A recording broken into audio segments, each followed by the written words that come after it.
This is Ola, man of prestige, your favorite relationship and marriage coach. If you enjoyed this, smash that like, subscribe, and share it with someone who needs it. Be a part of the Prestige family. My wife Lola and I have written two powerful books, Get My Marriage Back and Number One Red Flag, yours free at manofprestige.com. For personal coaching, send me a WhatsApp request for consultation to +17323058577. Stay tuned for more. Your journey to love and prestige starts here.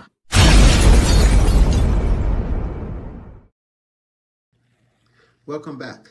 Regina Daniels versus Nwoko, domestic violence claims and drug abuse allegation.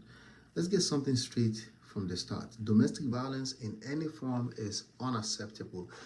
There is no justification, no excuse, no version that sounds intelligent. If what Regina Daniels claimed is true, then it's shameful and deeply disappointing. Nobody, man or woman, should ever feel unsafe in a relationship. That's where this conversation must begin. Now, we also know accusations are not convictions. So while we condemn the act itself, we also acknowledge that everyone deserves a fair hearing. That balance, moral clarity with fair judgment, is what's missing in most public conversations today. Here's the story. Regina Daniels, 25 years old, came out accusing her husband, Senator Nwoko, of physical assault. In her video, she said she could no longer endure the abuse. Within hours, social media was flooded with opinions, sympathy, and outrage, but then Ned responded. He denied it entirely, flipping the narrative. According to him, Regina is the violent one, that she hit staff, destroyed property, and that her behavior is tied to drugs and alcohol, and even called her out and called out the brother, accusing him of supplying the substances. So we have two powerful voices, each painting the other as unstable, but there's something deeper at play here. Power and responsibility. Ned is not just a husband, he's a senator, a billionaire, a public figure. With that kind of power comes a duty to lead with composure, emotional control, and foresight. Even when provoked, a man in his position must understand the weight of his image and the fragility of perception. Because when you hold power and lose control, you don't just lose temper, you lose credibility. That's what most men don't realize. Once an allegation like domestic violence enters the room, true or false, your public life will never be the same. And that's not a feminist talking point, that's the reality of modern reputation. So if you're in a position of influence, emotional discipline isn't optional, it's protection. You can't lead a family if you can't manage your temper. You can't call yourself a protector if people around you feel unsafe. And no amount of wealth, status, or legal victory can repair the loss of moral authority that comes when your name gets tied to violence. Not in these modern times. So now let's talk about Regina. She's young, emotional, and has spent years under the spotlight, first as a child actress, then as a celebrity wife. Whether she's reacting from pain or pressure, one thing is clear. Her response shows distress. She feels unheard, unseen, and when that happens in any relationship, the louder person usually isn't the mad one, the desperate one. Her mother, Rita Daniels, said she never supported the marriage, contrary to popular opinion. She said Regina was determined, and she simply stood by her daughter's choice. That tells you something.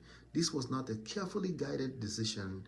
It was a personal leap, likely emotional and idealistic. A young woman saw stability in an older man and mistook that for peace. But peace without balance always ends in imbalance. She's still crying a Lamborghini, apparently. That's the emotional intelligence lesson here. Love doesn't erase power differences. You need to be careful. The only thing that keeps you safe is communication. Influence, make sure you understand your influence, your power, because if you don't, chaos will enter. Now back to Ned. He said, I have other wives and none have accused me of violence. But that statement doesn't defend him. It reveals him. Every relationship is unique. The fact that others didn't complain doesn't mean this one isn't breaking differently. It's emotional arrogance to think past silence equals presence or present innocence. Okay, so to my brothers watching, this is a wake-up call. Never allow emotions or ego to put you in positions that could destroy everything you've built. Men often believe they can handle it with money. But once a domestic violence allegation lands, even if you're innocent, your narrative is no longer yours. You have to rebuild trust, not just prove innocence. And you have to do that from a place of presence. That's the price of power without foresight. And to the ladies, this is not the time to point fingers and say, that's why you don't marry older men. The real issue is not really age. It's part of it, but it's not really age. It's emotional readiness. Regina's situation shows that money, comfort, and influence don't guarantee peace. Without emotional growth and inner stability, any relationship, monogamous or polygamous, will eventually break. Now, let's talk about polygamy. It's not the villain here. The truth is, polygamy only multiplies who you already are. If you're a disciplined man, it can work with order. If you're unstable, which is usually the case, it multiplies your instability. Most men want the title, but not the training. Polygamy isn't about having many women. It's about having the emotional intelligence to manage multiple hearts without breaking any, and that's rare. So yes, we can say Regina may have acted out of emotions. We can say her circle might have mishandled things, but that conversation comes after accountability has been established where it belongs, her, with the person holding more power, more control, and more responsibility, and that's more like Ned. Men, this story is not entertainment, it's instruction. Foresight protects you. Emotional intelligence preserves your legacy. Every outburst, every misstep, every public scandal chips away at your influence, and no political office, no business empire, no expensive car can buy back lost respect. Women, take note too. Before you commit your life to someone's structure, study their spirit. Power is attractive, but not all power is safe. The kind of man you choose can either secure you or silence you. So, as we watch this story unfold, let's not reduce it to gossip. Let's take the lesson. Domestic violence is unacceptable, period. But beyond that, emotional unawareness from both sides is the quiet destroyer of everything we build. Now, let me throw this back to you. If you had to advise Regina, or even her mother, who a lot of people are dragging, on what to do differently from the start, what would you say? And if you were Ned, what moment would you rewind to before it all went wrong? Gentlemen, that's for you. I'll be right back. This is Ola, man of Prestige, your favorite relationship and marriage coach. If you enjoyed this, smash that like, subscribe, and share it with someone who needs it. Be a part of the Prestige family. My wife Lola and I have written 2 powerful books, Get My Marriage Back and Number 1 Red Flag. Yours free at manofprestige.com. For personal coaching, send me a WhatsApp request for consultation to +1 732 305 8577. Stay tuned for more. Your journey to love and prestige starts here. Welcome back. Tiwa Savage reveals, "I'm open to being a second wife." Close quote. Now, this one got the streets talking. Tiwa Savage, one of the Africa's biggest stars, goes on an American podcast and says, maybe I can be a second wife. And of course, the internet caught fire as usual. Everyone suddenly became a marriage expert, a cultural analyst, and a moral advisor all at once. But let's take a step back. Tiwa wasn't shouting. She wasn't angry. She was reflective. She said, if I meet someone who can really marry me, they're probably in their 50s or already married, so maybe I can be a second wife. And then she laughed. Similarly, I mean, they're bantering, right? But not too much. That's what caught people. It sounded like a joke, but not entirely. Now, before we judge or clap back, let's decode what's really happening here. This wasn't just about polygamy. It was about a woman being honest about how modern dating feels when you're already lived a full life. Tiwa is 44, successful, beautiful, confident, a mother, and constantly touring the world. She's not the average woman. Her life rhythm is not normal. So when she says she's open to being a second wife, she's speaking from a place of emotional realism more than romantic idealism. Still, that doesn't make it simple, because let's be real, in Yoruba we say "Òrìṣà jẹ́ kí n pé méjì kò dénú obìnrin," meaning no woman truly wants to share her men. even the ones who say, I don't mind. Usually, they say that before it starts, right? Human nature doesn't adapt that quickly. And that's why this comment from Tiwa is stirring mixed emotions, because it's both bold and conflicted at the same time. Now, let's hold this moment up to the light. The Prestige Take is not here to shame or sensationalize, right? We're here to learn. We're here to unpack the power dynamics and the emotional layers underneath. Here's what I see. Tiwa is half joking, but half serious. What she's describing is what happens when your life evolves faster than your relationship opportunities. Of course, many men want to sleep with her, but that's different. When you've built a strong career, become financially independent, and environment doesn't present many available, competent men, the standards will shift. You start looking for peace over perfection. But here's the key mistake many successful people take. Men or women, they make this mistake. They believe that emotional peace can come from bending principles, and it never does. Let's talk about what Tiwa said. I'll respect the first wife. I'll be busy touring. I won't be troublesome. It sounds noble, right? That's what she's thinking. But the truth is, emotional involvement doesn't respect distance. Even if she only sees the man twice a month, emotions will still grow roots. And once feelings take root, someone will eventually feel neglected, jealous, or disrespected, and that's just human chemistry. The idea that you can join an existing marriage peacefully is not impossible, but it demands an extreme high level of emotional intelligence from everyone involved. And let's be honest, how many people have that level of maturity?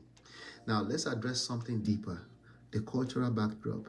In African tradition, especially in Yoruba culture, polygamy is not new. It's as old as the culture itself, but historically, it came with structure, not chaos. There was purpose, family expansion, legacy, farming, status. Today most people don't understand the discipline that kind of arrangement requires.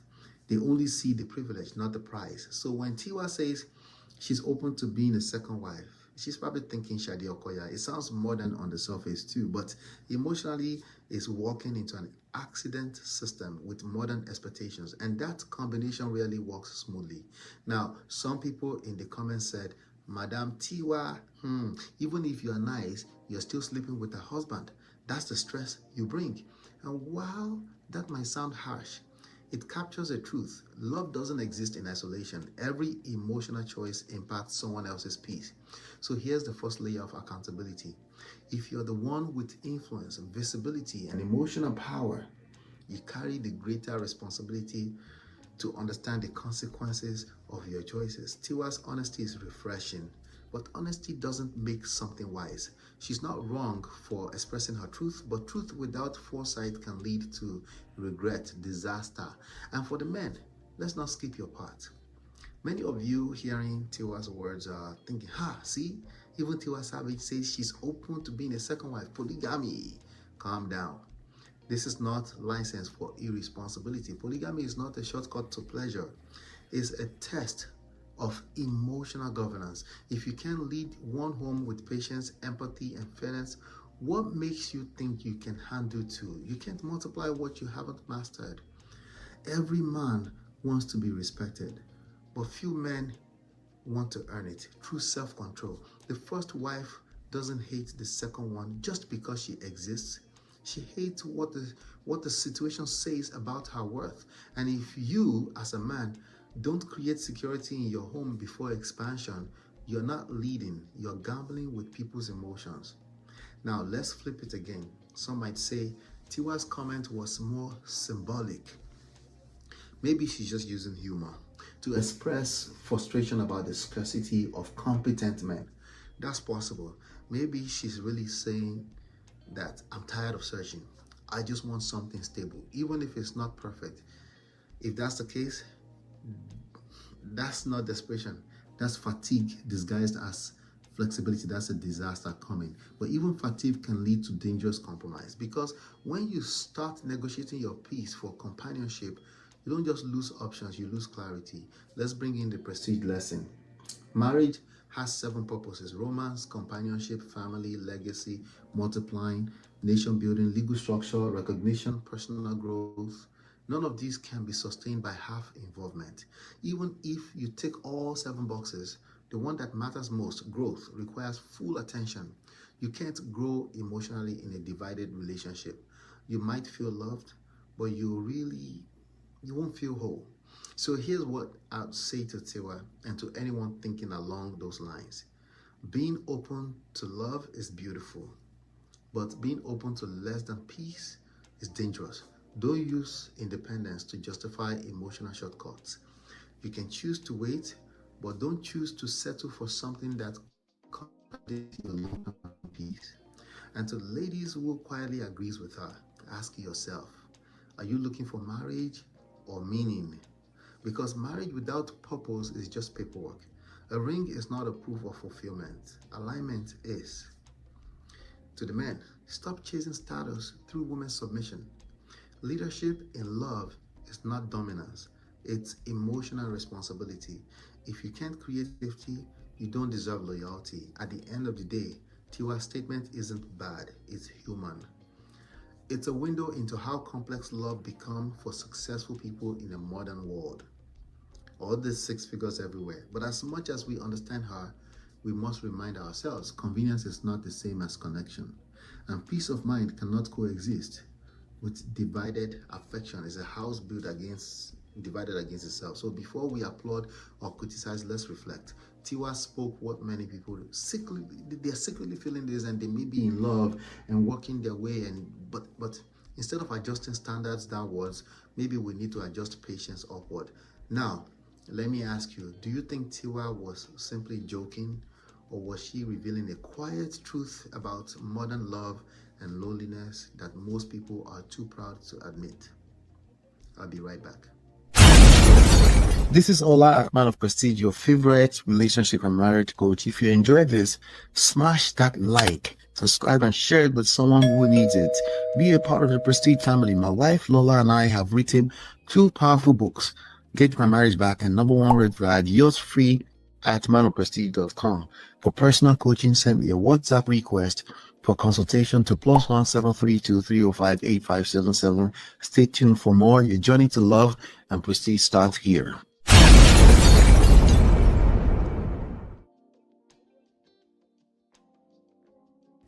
Welcome back. Dr. Zoe reveals why he refused to marry a nurse in America 22 years ago.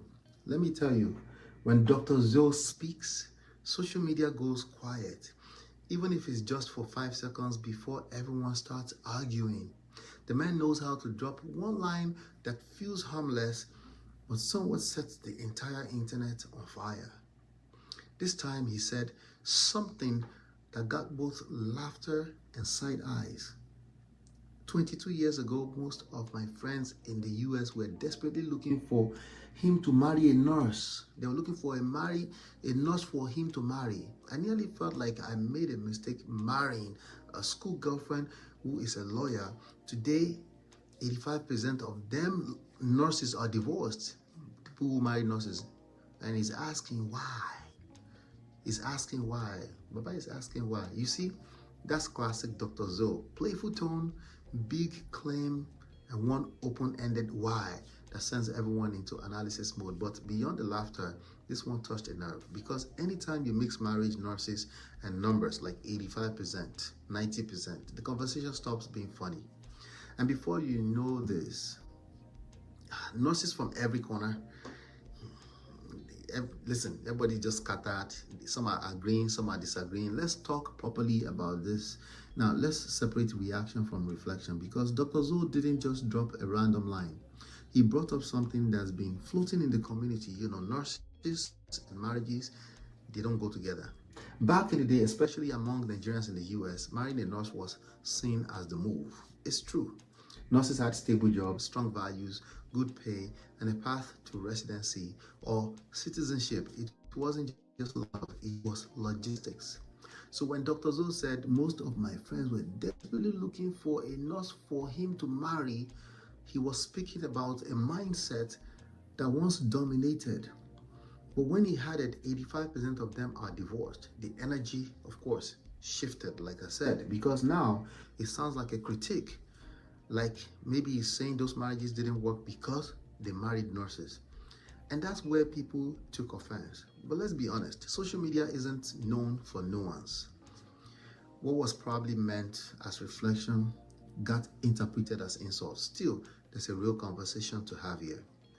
One nurse's comment really stood out. She said, "Doctor, where do we start from? I'm a nurse.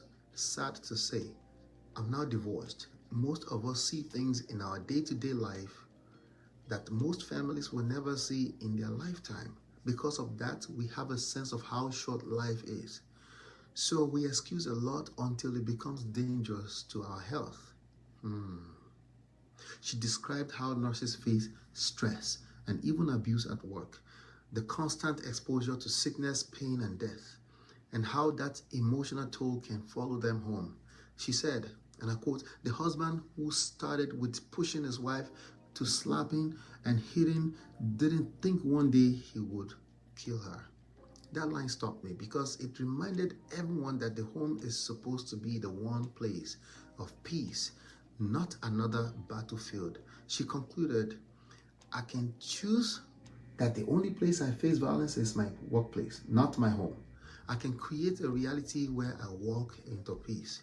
That right there, that's not a viral comment. That's just wisdom written from a place of pain. Then another nurse replied with a totally different story. She said, "I'm a nurse in the US. Now who want to remain for marriage go remain." Broken English.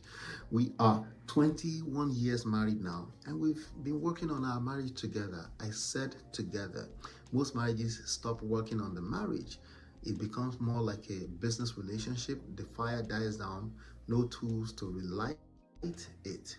See, two nurses, two realities, both valid, both true. So let's bring it home. Dr. Zoe's post wasn't just about nurses. It was about human behavior, about how we choose, why we choose, and what happens when our choices are built on shallow intentions, okay? Maybe expectations. The men he mentioned, many of them wanted stability, not necessarily love. They saw nurses as a plan, not a person. When your motivation for marriage is transactional, Gen Z, your foundation becomes emotional debt. You owe each other things you never agreed to. That's why emotional intelligence is key in relationships. Love doesn't collapse because people are bad. It collapses because people lack awareness. And awareness is what keeps attraction alive when life gets real. So to my brothers, real quick, let me say this clearly. Marrying a woman because of her career, visa, or financial standing doesn't make you smart. It makes you short-sighted. You might get the comfort, but you won't get connection. When you treat marriage like a shortcut, you always end up back at the same lesson you were trying to avoid: self-development. And to my sisters, especially those in caregiving roles, nurses, doctors, nurse practitioners, therapists, please protect your softness. Your job already demands your empathy. Don't give away your peace to a partner who only knows how to receive but doesn't know how to reciprocate. Love is not endurance. It's partnership. It's a dance. It's supposed to be awesome. That first nurse said something powerful. We attract men who prey on our character because we are caring, and that's real. Sometimes good hearts attract broken people who see kindness as weakness. The lesson is not to stop being kind. It's to set better filters. Emotional intelligence means learning who deserves your giving energy. But the second nurse's story also matters. 21 years of marriage, still standing strong because they work on it together. That's emotional maintenance. The truth is, love fades if it's not renewed. Every marriage requires tools: patience, communication, self-control, forgiveness, and those tools must be sharpened daily. So let's revisit the big statement. 85% of them are divorced. Vazo. Even if that number is exaggerated, and it likely is, it still tells us something deeper. Many marriages, not just nurses, are failing because people stop learning. They stop updating their emotional software.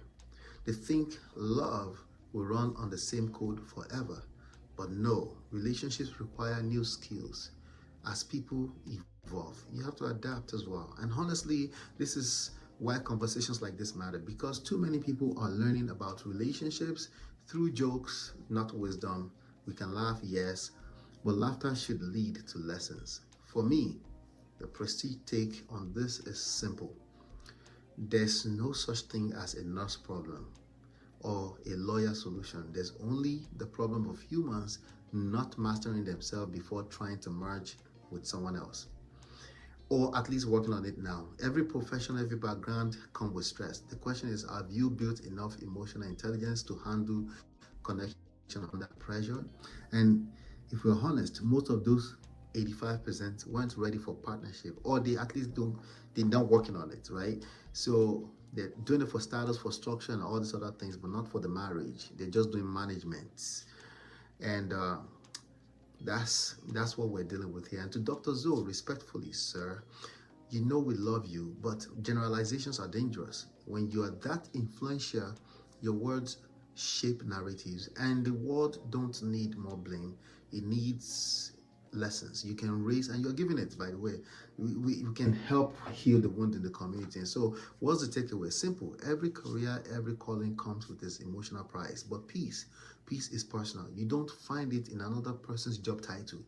You build it in your own maturity, and you attract it. And if we must generalize, then let's generalize this. Love is work. It will test your patience, your ego, your emotional vocabulary. Of course, over time it gets better. The couples who last are not the ones who never fight. They're the ones who know how to rebuild trust when it breaks. Maybe that's the part we all need to reflect on. Not who's to blame, but what to build next. So let me leave you with this question.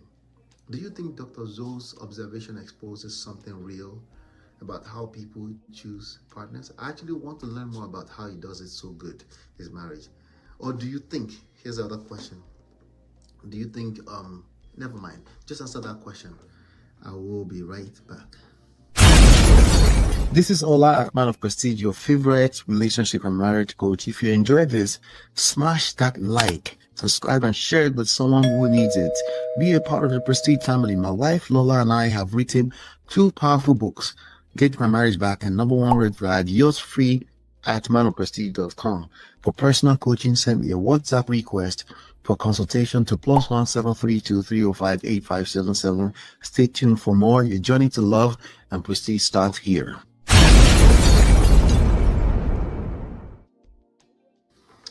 All right, welcome back. Brian McKnight wins imaginary $8.8 million versus ex-wife. He gets petty on his late son's birthday. There are some moments in life when you look at a story and think, this can't be real. You can't make this shit up either, right? But then it is. And in that moment, you realize how deeply pain can twist a person who hasn't healed. Brian McKnight, the same R&B legend whose songs used to soundtrack wedding dances and love letters, is now trending for one of the saddest reasons imaginable. Not because of new music, not because of a comeback, but because of a feud with his own family that's playing out like emotional crime scene on social media. He posted a video, cigar in hand, smiling, saying, "The verdict is in. According to the courts, trying to ruin my name and bring harm to my family in a book filled with lies equals $8.8 million. Then in that same video, while celebrating this so-called victory, he plays an old voicemail allegedly from his ex-wife over a clip of him skipping and laughing. The voicemail was serious, painful, a mother's voice saying, "Do not call Nico again." And Nico, their son, is gone. He passed away from cancer this year. The video was posted on what would have been his birthday. Now let's pause there, because that's not entertainment. That's not even shade. That's pain weaponized, and pain weaponized against your own blood always comes back home. Brian McKnight has filed a defamation suit against his ex-wife Julie McKnight, claiming her book, Mama Bear Beautifully Blended, his name of the book, was full of lies, accusations and abuse, neglect, emotional harm. She didn't appear in court, so he moved for a default judgment. Technically, it's not yet an official win, but emotionally, he's already declared victory. And that's what I want us to talk about today. Not gossip, never, right? But the psychology of That kind of victory, because sometimes what looks like winning is really losing in slow motion. Let's call this what it is. This is a man still bleeding from something that happened years ago. He's not a victim, by the way. I'm not saying he's a victim.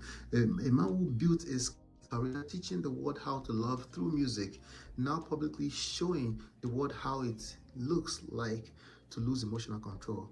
Because we go further, let's draw the moral line. Mocking your ex-wife in the middle of a legal battle, not illegal, right?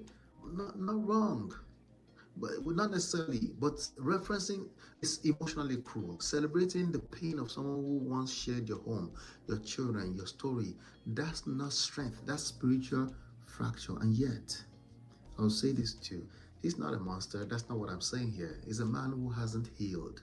He's not a victim. I'm not saying that either. And that's exactly why this conversation matters. Because when you don't deal with heartbreak, betrayal, loss, when you don't grieve properly, you start living in retaliation mode. You become the kind of person who confuses revenge for recovery. You tell yourself you're setting the record straight, but really you're just screaming through the cracks of your own reflection. Brian McKnight is not the only one doing this. Every day, people go online to post things like, I'm living my best life, when in reality, they are living their most defensive life.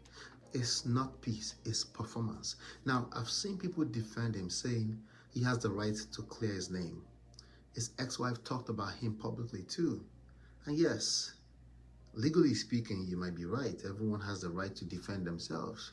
But power, especially emotional power, isn't about who can do something. It's about who shouldn't. Yeah. When you've been married, raised kids, shared a life, your words don't just land on your ex. They land on your children. We know he doesn't like the children, including the one that passed away. He was at odds with them. And right now, the junior, Brian Jr. went online and he said, I've tried to stay quiet. He's getting exhausted. He's tried to be the bigger person, but see my dad, and I quote, see my dad make that post on my late brother's birthday, that's too much. He called his father petty, emotionally unavailable, and said something that broke my heart. You don't want me to start talking about what we went through, the things we'll take to our graves. He said the things my brother took to his grave. Crazy, right? That's not rebellion, that's grief. That's a son who is still trying to find closure while his father is trying to prove a point. And this is where the emotional intelligence lesson comes in. When you start fighting to win against someone you used to love, there's no real victory. You might get the money, the judgment, the followers, but you lose the trust of your children. Yes, still your children, the peace of your mind, even the children you're raising. And you lose the legacy of your name. Men, listen closely. You can't build manhood on spite. You can't lead your home while living in bitterness. Even when you've been wronged, you must lead with restraint. That's where your strength shows. It's not easy. It's easier said than done. It's not soft, but it's necessary, because emotional control isn't weakness, it's wisdom. What we are seeing in Brian McKnight is a textbook case of emotional regression. When pain becomes your identity, you start performing anger instead of processing it. You start mistaking shock value for closure. And this is why I always say self-awareness is the highest form of revenge. Healing is the only clapback that lasts. Let's talk about Julie. Julie's ex-wife might be guilty of saying some things in her book that weren't accurate. She might have her own flaws, her own narrative, her own wounds, maybe her own story. But the prestige take here isn't about picking sides ever. It's about accountability to self. Brian is in a position of power. He's the one talking now, right? Socially, financially, emotionally. That means the responsibility to lead with maturity is heavier on him. When you've got that platform, you have to use it to model healing, not hostility. Think about it. Your son just lost his brother. You just lost your son. He's watching you online, laughing, smoking cigars, playing voicemails of his mother, and calling that a victory. What does that teach anyone about grief, about manhood, about love? There's a reason why hurt people keep hurting people. is because they mistake movement for progress. You can move fast and still go nowhere. You can lose busy. Let's just slow down, okay? It's a lot. Brian McKnight's situation is a mirror for many. You may not have millions, you may not have lawsuits, but if you're still trying to show your ex that you've moved on, you're still living in reaction to them. You're still tethered. And trust me, there's no peace in proving. There's only peace in releasing. And there's no peace for the wicked. I think somewhere deep down, Brian still loves the idea of what his first family represented, even if he's buried that love under layers of pride and pain. And that's what happens when people don't confront their grief. They just redirect it. They just try to bury it, and it still comes back up, right? He's hurting himself, trying to hurt someone else. That's the self-destruction disguised as defense. Now, to everyone watching, I'll say this: don't let your pride turn you into your own enemy. It's okay to feel wronged, but you have to ask yourself, is this reaction helping me heal, or is it helping me hide? Because that's the thin line between dignity and damage. If you ever find yourself celebrating someone else's loss, especially someone you once shared life with, pause. Ask yourself, what wound am I protecting? Because joy built on another person's pain always has an expiration date, right? Brian may have won $8.8 million on paper, but emotionally he's losing something priceless: the trust and respect of his family. And unless he confronts that, this victory will age like milk. So here's the real takeaway: pain doesn't justify pettiness. Healing doesn't happen through humiliation. You don't rebuild legacy by breaking empathy. Forgiveness isn't for the other person, it's for your own peace. Anyone going through a breakup, a divorce, or family conflict, please don't use your wounds as weapons. You end up hurting the people who actually still love you, including yourself. Brian McKnight once sang, "Back at one, back at one." That's what he needs right now. Maybe to go back to one, back to reflection, back to grace, back to humanity, because in the end, power is not about winning arguments. It's about managing your emotions when you could easily destroy someone, including yourself, and choosing not to. So what do you think? Is Brian McKnight just fighting to reclaim his dignity, or has he completely lost sight of what truly matters? I'll be right back. This is Ola, man of prestige, your favorite relationship and marriage coach. If you enjoyed this, smash that like, subscribe, and share it with someone who needs it. Be a part of the Prestige family. My wife Lola and I have written 2 powerful books: Get My Marriage Back and Number One Red Flag. Yours free at manofprestige.com.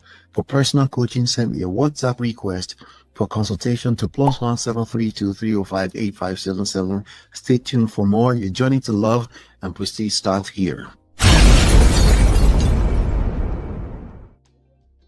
Welcome back. DJ Cuppy's ex-fiancé speaks. She didn't want Nigerian staff. I didn't sign an NDA. Close quote. This one sweet me small. Not because of drama, but because it's such a clear example of emotional immaturity dressed up as confidence. So DJ Cuppy's ex-fiancé Ryan Taylor has now entered his microphone ministry. He went on the Latter's podcast to talk about his relationship with her, not to praise her, not to reflect privately, but to make certain claims that, if you listen carefully, it says more about him than about her. He said, and I quote, "Is it mad if I told you she didn't like people from our own country? She didn't come into my business." No, he said she'd come into my business and she didn't want me to have her fellow country people as staff. Would walk in the mall and people would run from their counters to ask for money. Now he thinks we're broke. He thinks we're all poor people, by the way. Now, before we break that down, let's remember who we're talking about here. We're talking about DJ Cuppy, a billionaire's daughter. Yes, we're talking about a woman who has hustled her way into her own identity. She's not just Femi Otedola's daughter anymore. She's built her name, a career, a public image that mixes privilege with pressure. So when I heard Ryan say that line, She didn't like people from her country. I saw a racist. I paused because there's something deeper going on here. Okay, so before I jump into the racism thing, see, it's one thing to describe your experience in a relationship, it's another thing entirely to sit on a podcast and casually attempt to shape the world's opinion of your ex, especially a woman who never went online to speak against you. That's not closure, that's ego looking for sympathy. Now, let's call it what it is. A man speaking publicly about his ex like that is not real. It's not honest. It's emotional weakness. It's tell me you're still hurt, a butt hurt, without telling me you're still hurt. He might think he's giving people insight, but what he's really doing is revealing how much space she still occupies in his mind. Because once if you've truly moved on, right, you stop trying to edit their image for the world. You stop needing the last word. Now, about the substance of what he said. If Cuppy truly expressed discomfort around being surrounded by his fellow Nigerians, that's not something to mock. That's something to understand. Cuppy has lived her life under the microscope. Every opinion turned into headlines. And when you grow up like that, sometimes you build walls even around your own community. Not because you hate your own people, but because you're tired of being used by them. We've all seen it before. When you have privilege or visibility, some people start seeing you as what they can get from you. Maybe that's what she was reacting to. Maybe her guard was up. Maybe she didn't know how to separate opportunism from genuine care. That's a human flaw, not a national insult. Okay, so when Ryan says people would run up asking for money, that tells me she probably associated those moments with pressure and expectation. And when she told him not to hire her country people, maybe she was saying, I've been burnt before, be careful. But of course, it's misinterpreted the whole thing now because it's butthurt. Still, let's be fair to Ryan. We don't know her full reasoning, but what we do know right now is that there's context. And on the podcast, months after the breakup, that's not love talking about it, it's immaturity. Now let's zoom out for a second. This is a man who was engaged to one of the most famous women in Africa. They were posting videos, laughing, traveling, giving people couple goals. The world thought they were inseparable, not me. Okay, but then, like a lot of public relationships, it fell apart. And instead of leaving quietly, my guy went on air to explain, go explain tired. He said, everything happens for a reason, no regrets, lesson learned. But that phrase, lesson learned, what do you mean? I've learned that when someone says lesson learned, it doesn't always mean that, okay? It means they've learned some stupid stuff, because true lessons don't require microphones. They show up in your maturity, not your monologues. Ryan says he didn't sign an NDA, meaning legally he can talk about whatever he wants. He has a right. He's talking about rights, a grown man. And yes, he can. But freedom of speech doesn't mean freedom of reflection or consequence. Just because you can speak doesn't mean you should, especially when the person you're speaking about isn't defending themselves. That's just immaturity. And that's the core of today's lessons. When men go public to dissect their exes, they're not showcasing strength. They're revealing a lack of emotional discipline. A real man doesn't weaponize a woman's vulnerability just because the relationship didn't end on its terms. It's vice versa too. Let me tell you something. One of the purest forms of masculine power is silence.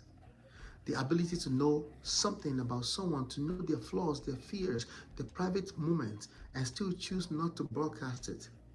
That's what separates leaders from loud boys. Ryan might think he's telling his side of the story, but what he's actually telling us is how much work he still needs to do on himself. Because, let's be honest, if you're healed, you don't sit down talking about who your ex didn't want in her staff. You're too busy building your new life, too busy loving your new peace, too busy minding your own new purpose. Now, don't get me wrong, DJ Cuppy isn't perfect either. I talked about this before. She's human.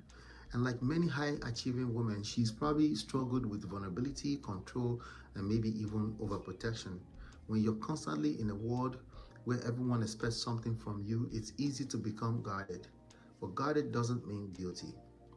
And it definitely doesn't justify being dragged on a podcast for clout. And this is the power dynamics piece. When a man uses public platforms to paint his ex in a certain light, especially a woman with influence, that's not storytelling. That's subtle image control. It's a way of saying, I couldn't control her in private, so I'll control how people see her in public. It's controlling behavior. It's bad behavior. That's not masculine energy. That's insecurity in a suit or whatever I was wearing. And to every man watching this, here's your reminder. When a relationship ends, your character starts. That's the test, the shit test. Because breakups reveal whether your love was real or just conditional on access. If you can't speak respectfully about someone you once called my person, then what was all that I love you about? You're not a man of your words. Ryan's message could have been simple. It didn't work. I wish her well. That's it.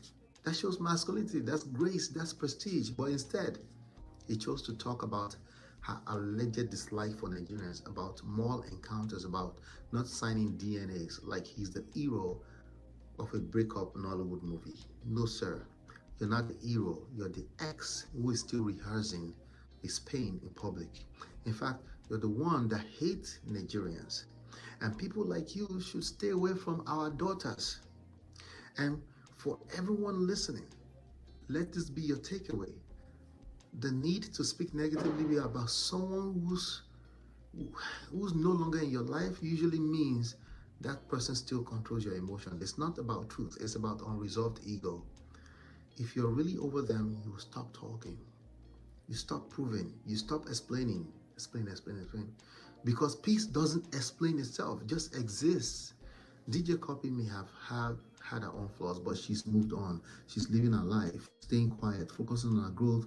That's the part people should pay attention to. But because silence after chaos isn't weakness, it's wisdom. So here's my prestige take.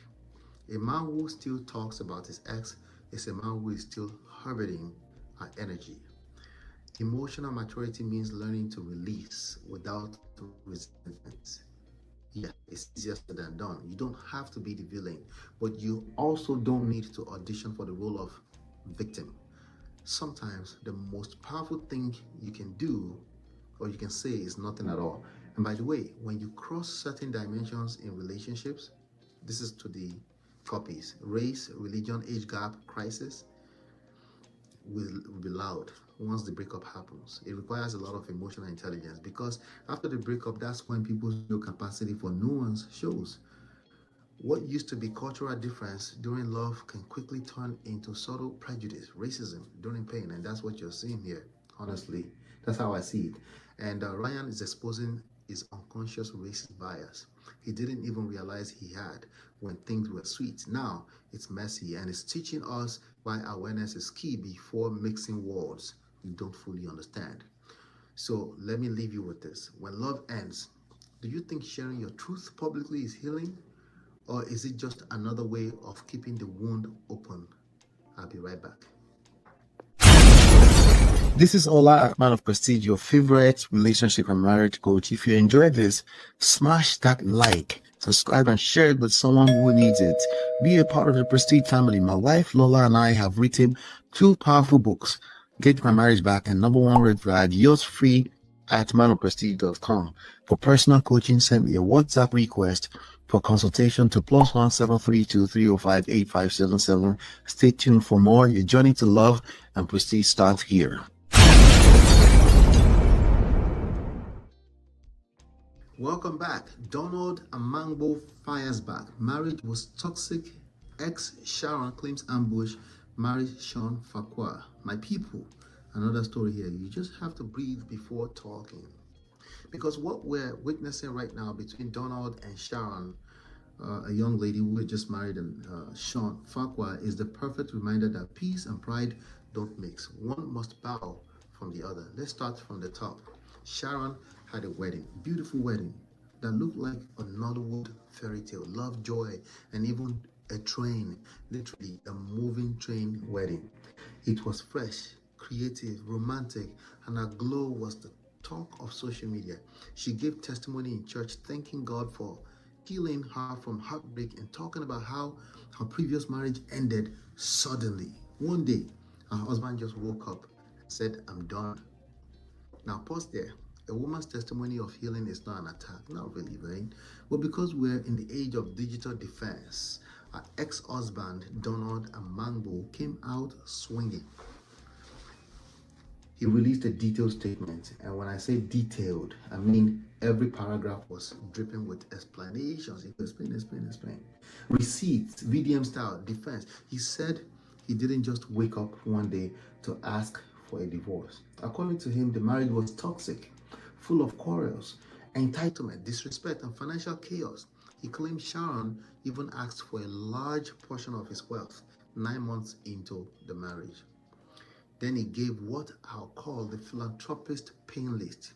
How he sponsored her education, trained her in event planning, funded her family, helped her parents, gave her a house, a car, cash to start afresh, and even still sent her to Paris and Italy after filing for divorce. He said, and I quote, "I prayed with her on her last day and wished her well."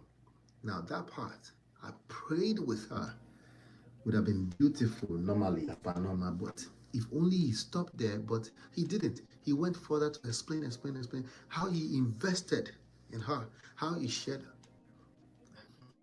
how he's ungrateful. She basically painting us ungrateful.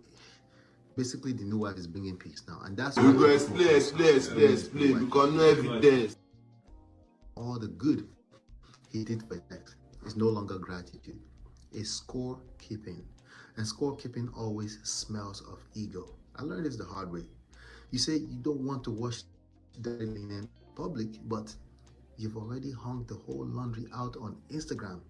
Let's be clear. We all have a right to clarify lies. But the moment you start mixing truth with bitterness, you lose credibility. What was meant to sound dignified starts to sound defensive. Now, I understand his frustration. It's not easy when your ex goes to the public with a version of events that makes you look cold and heartless in the name of testimony.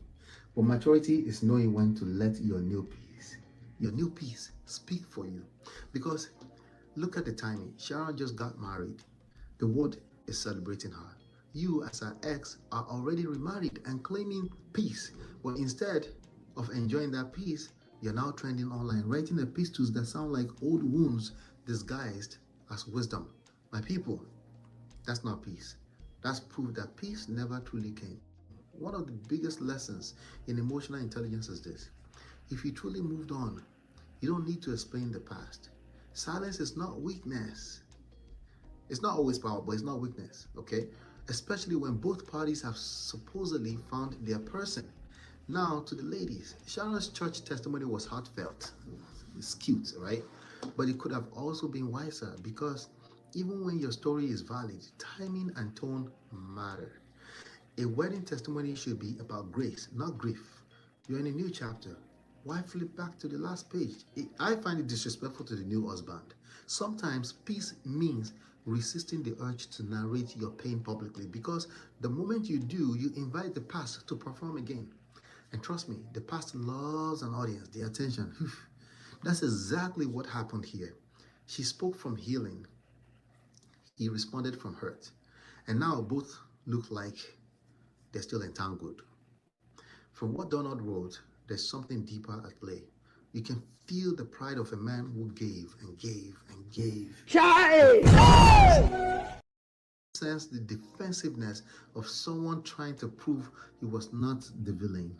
I know how that feels. I've been there before. But true power doesn't chase validation. It rests in stillness. It's easier said than done. Now, let's talk about something that's often uncomfortable: power imbalance in relationships. When one person gives so much, financially, socially, emotionally, it can easily turn into control. Even without intention, you start believing your love is an investment. Mr. Nice Guy, that must yield loyalty. You stop seeing your partner as a person and start seeing them as a project. That's not love. That's management. And when that person finally leaves, you don't mourn the love, you mourn the return on investment. Donald's long statement felt like, definitely not like closure, but a man tallying emotional debts. Every "I did this for her" reads like an invoice. But you can't love people and then demand payment in gratitude. I know how that feels. I know it feels unfair, but you can't. Now, for Sharon, be fair. A version of events also came across as simplified. No marriage collapses out of nowhere. When people say, "I didn't see it coming," it usually men says that. It often means, "I saw it, but I didn't want to believe it." Sometimes complacency, though. Sometimes the signs are emotional exhaustions, and they're subtle. Sometimes quiet resentment. You wake up one day and your partner says, "I'm done," but truthfully, they've been emotionally done for months, sometimes for years. That's why emotional awareness inside relationships is crucial. Pay attention to tone, changes, disconnection, avoidance, because by the time someone starts saying they're done, they've already said it to themselves many times. Now, let's address the moral line. There's no allegation of abuse or criminal wrongdoing here, but there is emotional manipulation on both sides. There's pride, there's performative peace, there's ego dressed as enlightenment. When Donald says, "I helped her family," that's noble. But when he follows it with, "She was ungrateful," that's control. Because real giving doesn't need a certificate. And when Sharon says, "He left me without warning," that's her truth. But maybe what she didn't see was that he had been signaling his exit emotionally for a long time. This is why emotional foresight is important, because when a relationship starts to decay, love alone is usually not enough. Awareness, humility, accountability must show up to it. Or that's all part of love, by the way. Now, you see this whole saga, there's another layer to it. It's also about image management. Both of them are trying to shape the narrative. I'm the calm one. I'm the victim. I'm the healed one. I got peace. But healing doesn't need marketing. It shows in your energy, not your interviews. You go explain, because stop talking about your ex. Every time you bring them up, you reopen a chapter that should have been sealed. You end up dragging your peace into public opinion. It's easier said than done, but you have to try practicing that. Whether it's Sharon's testimony or Donald's long essay, both stem from one thing: a need to be understood. But here's the truth. Closure doesn't come from being understood. It comes from understanding yourself. Now, let's be real. Sharon's new marriage looks beautiful. There's love, there's chemistry, there's joy. That's what she should focus on, because what you focus on expands. If you keep revisiting old wounds, you bleed into your blessings. And Donald, he should focus on his new family. You say you found peace, so protect it. Don't defend it online. Maybe this isn't just a story about two exes still reacting to each other from afar. Maybe it's a mirror showing how many of us still struggle to separate healing from proving a point. Because when peace becomes performance, it's no longer peace. Sometimes you have to let silence defend you. I said sometimes.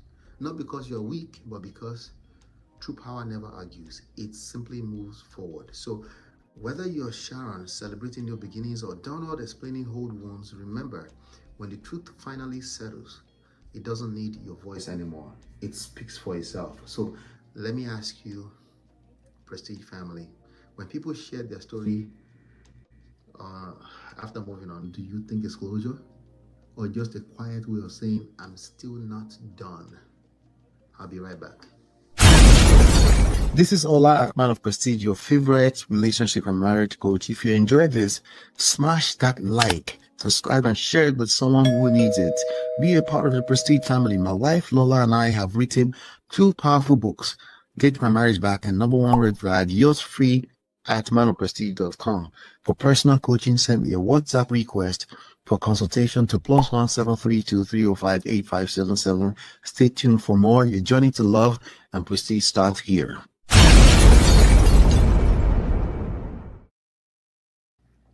Welcome back.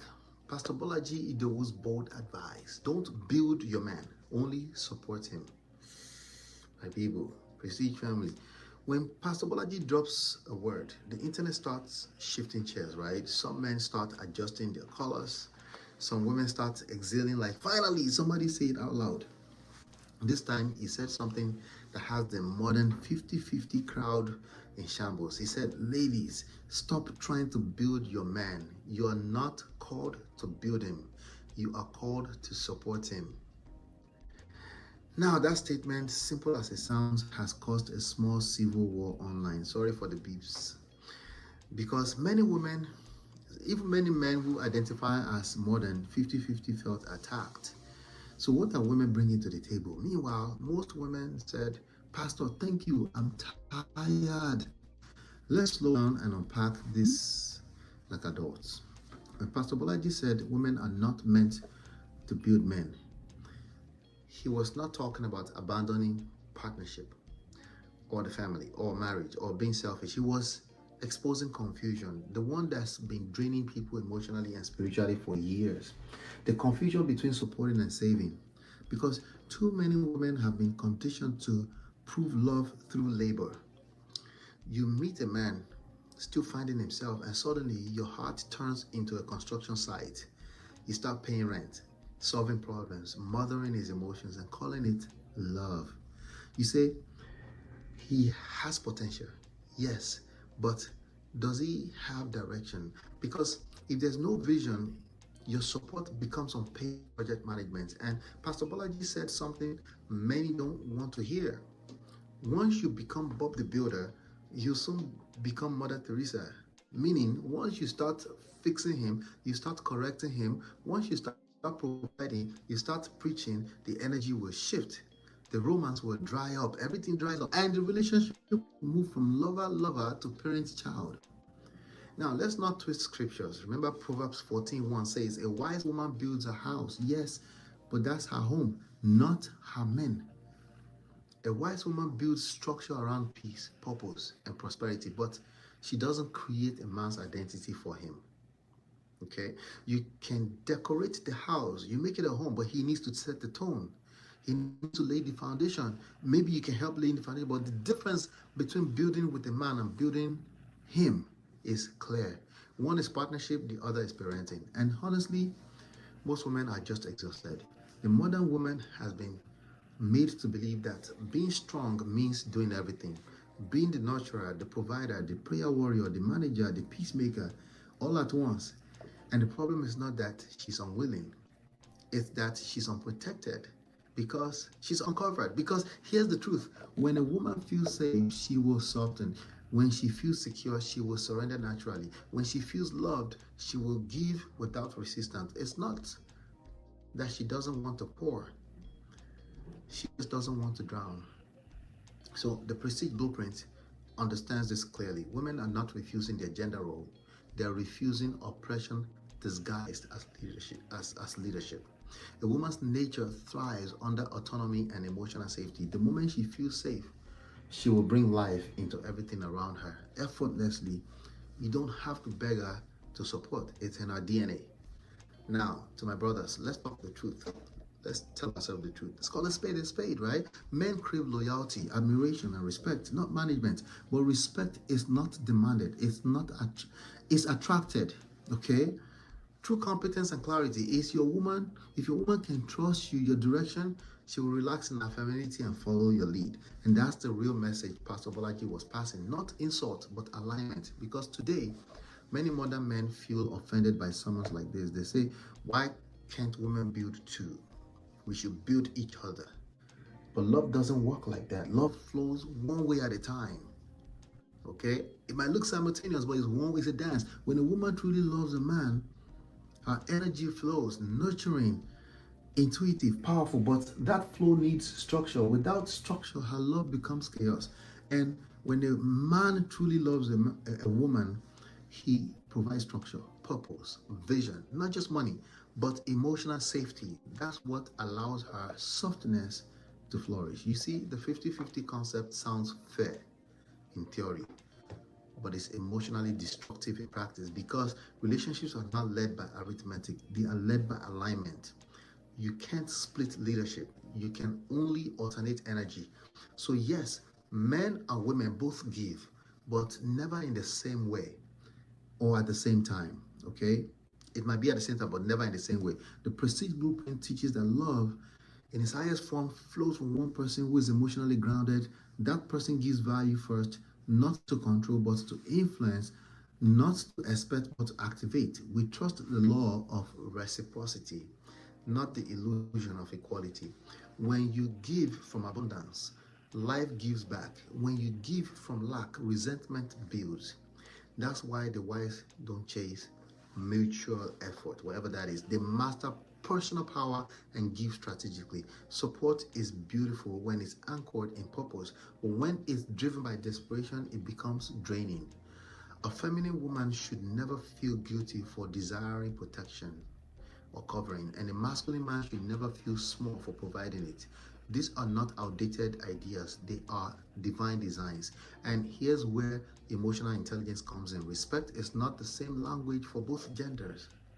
Women asking for respect are often operating from a cerebral or defensive space because but when a woman is in love and feels emotionally safe, she doesn't fight for respect, she gets it anyway. She expects love and gives reverence in return. And men, they don't crave being loved in the same way.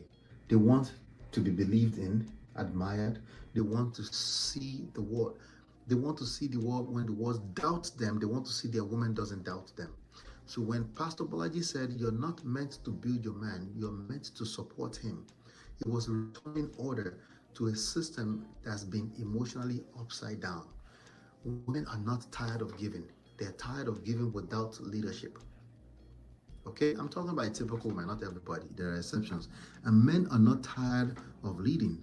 They're tired of being led by women pretending not to lead. Both genders are exhausted because the lines have blurred and ego has replaced design. We don't need this battle. You don't need this battle. The wise understand that purpose gives peace. When a man moves with vision, the woman naturally follows with grace. That's the dance. That's the divine exchange. And if you're listening right now, understand this. Love is not a negotiation. It's influence. It's giving. Okay? But trusting, reciprocity. But that's where your power lies. So to my sisters, don't stop giving. Just give differently. Give from your fullness, not your fear. Support what is already moving. And to my brothers, don't reject feminine support. I know you love it, but you don't know what it looks like. Protect it. Provide direction. Okay? Because a woman who feels seen and safe will give you peace that no ambition can buy. The prestige principle is very simple. Build yourself. Attract the right partnership. Attract love and life. If you have to construct the person you're dating, you're in a classroom, not a covenant. So as you listen to Pastor Bolaji's words, ask yourself this question. Are you supporting a vision that's already in motion, or are you still trying to raise a partner who refuses to grow? Because one path brings peace, the other brings exhaustion. I'll be right back in due time. I promise I'll be right back. This is Ola, man of Prestige, your favorite relationship and marriage coach. If you enjoyed this, smash that like, subscribe, and share it with someone who needs it. Be a part of the Prestige family. My wife Lola and I have written 2 powerful books, Get My Marriage Back and Number 1 Red Flag. Yours free at manofprestige.com. For personal coaching, send me a WhatsApp request for consultation to +1 732 305 8577. Stay tuned for more. Your journey to love and prestige starts here.